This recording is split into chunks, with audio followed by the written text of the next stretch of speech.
What's going on, guys? It's Nick here, back with another video. We've got the divisional round this week, which means 4 more games to take a look at and kind of wild to think about, but there are only 7 more games this season, 4 happening this week. So the season is definitely coming to a close. We've got 4 great matchups this week though, and if you want any action, I've got you covered. We're going to go over around 10 picks. I didn't actually write out how many. It's in the 7 to 10 pick range. But if you want more, you can see the free list on my website, thefantasyfootballadvice.com. We'll go over 7 to 10 for you guys today. And if you haven't signed up yet for an Underdog account, now's a great time. Season-long fantasy is over. Many of your favorite actual NFL teams are now out of the playoffs. And so if you want to sign up, use promo code FFA. They'll match your first deposit up to $100. You can get some action this weekend. So, who do we like? Unfortunately, all of my 4 favorite picks, when I post them on Tuesday, all of them went up, and so they're not really my favorites anymore. If you got them at the original lines, they are. But I went through this morning, I added a bunch more, so we'll go over them now. At the moment, my favorite that you can still get right now is Travis Etienne over 65.5 rushing yards. There's really nothing I can do to make this line come out to neutral EV. Even if I drop his yards per carry, I make the Jaguars more pass heavy than normal. 2 things that could happen, and that's why the line is lower, because maybe he's an explosive player, so maybe he doesn't hit for a long play. Maybe Kansas City gets up quickly. They have a 2-score lead right off the bat, and the Jaguars are forced to be more pass heavy. But even doing those things, I did drop his yards per carry. I did make them more pass heavy. He still grades out as an exceptional pick. He's gone for over 80 rushing yards in 4 of the last 5 weeks. As expected, he was up to an 86% snap share last week. Even in a trailing game script, that's one thing that maybe people say oh, they might use Hasty more. Hasty's kind of that third down back. They'll use him more trailing script. They were down a lot. Was it down 20, 24 points, something like that last week? Still had an 86% snap share. Still in that negative script, was up to 20 carries. And so even if they find themselves down again this week, which is probably going to happen, he's going to be out there virtually every play. He's still going to get plenty of work. And let's be honest, you're the Jaguars. Are you trying to run a hurry-up offense, chucking the ball around a ton? Or at least to start the game, are you trying to keep Mahomes off the field, sustain longer drives? Yeah, that just makes sense. Keep the ball on the ground to do that. So I don't see him not hitting this over if he gets just a normal amount of carries. But even then, I kind of alluded to before, well, he's an explosive runner. And so even if I'm wrong and maybe Hasty steals more snaps, maybe they throw it 80% of the time, Etienne can still hit this over because he can have a 30, 40-yard run. And at that point, he doesn't really need to do much on the other carries. So I really like this one. That's probably my favorite pick, again, that you can still get right now. My next favorite is DeVonta Smith over 63.5 receiving yards. Smith hit that over in 6 straight weeks, and that's even with backup quarterback play. So in half those games, he's had Minshew at quarterback. He's still consistently hitting this over and shattering it in a lot of those weeks, going over 100 yards. He also has at least 8 targets in 9 straight games. So we know the volume is there. This isn't a player who's, I guess you can call him volatile, but he's not so volatile in his volume that it's he's going to go out there and have 8 for 150 and 2 and then 2 for 20 the next week. At least in the second half of the season, maybe in the beginning portion, you could say that was true. But again, 9 straight games of at least 8 targets, and he has exactly 8 targets in 6 of those 9 games. He's being very consistent with the amount of volume he's getting, and given his general efficiency, he should turn 8 to 9 targets into around 6 to 7 receptions. My projection has him at 9 targets, 6.1 receptions, 76 yards. That means he hits the over on 63.5 yards over 60% of the time. And if you want to compare sites, you want to say, well, what do other books have him at? If you look at DK, they have their prop 1 yard higher, so 64.5, and The juice is on the over. It's minus 125 on the over. So they're saying the over is the favorite, even at the higher line. I think at 63.5, probably going to go up by, game time. I think that's a really good pick. Another one I like is McCaffrey over 65.5 rushing yards. He's hit that over in 5 of the last 7 weeks, but I think the line is lower now because people will look at the box score and they'll see, okay, 9 carries for Mitchell, 15 for McCaffrey. They'll get a little bit scared off because that split is a little bit closer than people expect. But if you kind of think about what actually happened in the game, we see Mitchell getting his first 2 carries after McCaffrey's 68-yard run. So 68 yards down the field. Obviously, he's not playing the next few snaps. Comes off the field. Mitchell steps in, gets 2 carries, and they actually bring McCaffrey back onto the field to score a touchdown. Then Mitchell doesn't have another touch until the 3rd quarter, where he got 2 carries on a drive that McCaffrey got 6 touches in. So we still have McCaffrey dominating. Then he doesn't get another carry until they're up 21 points in the 4th quarter, and all 5 of his remaining carries came on that one drive where they were just bleeding out the clock. The game was out of reach. They didn't need to give McCaffrey 25 touches there. They knew they were going to win. So McCaffrey was featured for the first 3 quarters, but then he only had 1 touch in the 4th quarter because the game was out of hand. And even then, he's still gone up to 15 carries. He's 7-1 hitting this over in games where he has at least 15 carries this season. Even projecting him at only 16.8, which is honestly, I think, conservative. I think I'm being conservative in saying they're still going to use Mitchell. But if you look at that game script, if this game is close, which it's very likely going to be, I don't think the split's going to be 9-15 like it was last week. And I have expanded that a little bit. I don't remember exactly what I have Mitchell projected at, but at 16.8, you can kind of make a good assumption that it's around 7 carries.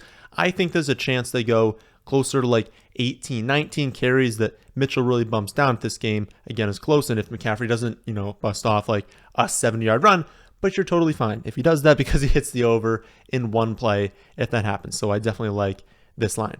Another pick I like is Isaiah Hodgins over 4 receptions. A lot of people, it's kind of weird. I don't think many people were talking about the ankle last week when it was more of an issue. He had the ankle injury going into last week. I post that picture having the bruised ankle and everything. I think more people are talking about it this week for some reason, which is so strange to me because he has the injury before last week. He goes off. He's limited in practice because, no kidding, who needs to practice right now? We're effectively in week 20 of the season. Everyone's banged up. Everyone's got these minor injuries. You've been playing for so long that there's no reason to give him not a limited work in practice. But I think people see limited, see the ankle, and they're and they get scared off, and that's why the prop is down at 4. But again, he had 8 for 105 and 1 last week. It was his 6th straight game with at least 4 receptions. Now, the matchup is a little bit better for Richie James because the Eagles are great against outside wide receivers, very bad. I think the worst team in the league against slot wide receivers now. But we know that Hodgins is going to be out there virtually every snap. He's going to play 90-95% of the snaps. And the sites accounted for this. They boosted the props for Richie James and they dropped them for Hodgins. So the line itself is taking into account the fact that he's got a difficult matchup. And I just don't see the risk in over at 4. If it was 4.5, maybe we have a little bit of pause there. But at 4, it seems almost worst case you're getting a push here, especially with, how good Daniel Jones has looked recently. We've got the Giants coming off their highest pass rate over expectation game on the season. We know that their road touchdown, I think it's 7.5 points actually, underdogs this week. So even if they don't see the same pass rate over expectation because they're playing a much better defense, the expectation will be higher, so the pass rate's still going to be elevated. I really just think the one downfall here is the matchup. Like I said before, not a good one, obviously. I just don't think it's a very high risk bet at over-under of 4. Again, if it jumps to 4.5, I don't love that as much because now he has to hit 5. 4 wouldn't be a push. But if you're giving me 4 as a push, and he's their best wide receiver right now. I don't think anyone can watch those games and not think he's their best wide receiver. You're going to have to throw the ball. He's been good. I really like this one. So that's a lot of overs in a row. How about some unders this week? We're like 71, 72% on unders this season. First under I like is Devin Singletary under 10.5 rush attempts. He set this under in back-to-back weeks now. As the team is really mixing James Cook in more and more every week, Cook has out-touched him in each of the last 2 weeks and out-carried him as well. And it's not like Singletary's been bad, right? They're not benching him because he's been bad. It's just Cook has looked better. I don't think anyone can watch those games and not think that James Cook looks a lot more explosive than Singletary, and he's a bigger threat in the passing game as well. We do know Singletary not a good receiving back. And I just think they're like growing in their trust. And maybe it could have been a situation last week where you wouldn't have taken this and you've been like, well, they're giving him more touches in the regular season. Well, once it's playoffs, we don't know what's going to happen.